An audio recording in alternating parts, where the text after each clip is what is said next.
पूर्ण प्रोसिजर करताना आपण काही गोष्टी आहे जे आवर्जून विचार करायला पाहिजे. पेशंटला जर ॲझोस्पर्मी आहे, आपल्याला कळलं की आपली टेस्टीज चांगली आहे, ठीक आहे, पेशंटने हे मान्य केलं की चलो मला IVF इक्सी करायचं आहे, पण आपल्याला अजून एक टेस्ट आहे जी एकदम महत्त्वाची आहे आणि माझं मत आहे की ते सगळ्यांनी ॲझोस्पर्मी पेशंटने करायला पाहिजे आणि ती आहे वाय मायक्रो डिलिशन टेस्ट. ज्याच्याने तुम्हाला हे कळेल की तुमच्या नंतरचं जे जनरेशन आहे त्याच्यामध्ये हा प्रॉब्लेम होऊ शकतो का.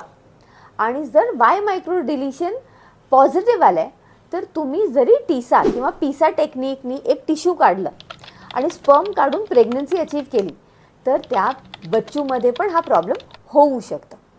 पण जर Y micro deletion test negative असेल तर नक्की तुम्हाला इक्सी करून टीसा पिसा करून हा टेक्निकनी तुम्हाला बायोलॉजिकल चाइल्ड पण होऊ शकतं आणि हे चाइल्ड नक्कीच नॉर्मल चाइल्ड असेल, म्हणजे त्याची स्वतःची फर्टिलिटीचे प्रॉब्लेम्स कधीच होणार नाही, है ना.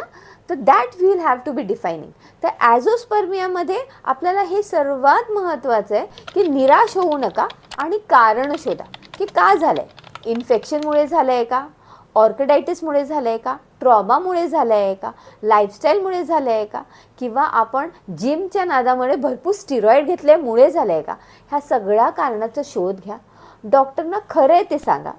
नक्की तुम्हाला ते सांगतील की कुठची इन्व्हेस्टिगेशन करायला पाहिजे आणि शक्य असेल तर स्पर्म डोनर न घेता तुमचं स्वतःचं बायोलॉजिकल चाइल्ड होऊ शकतं, तर तो पहिला टप्पा गाठायचा.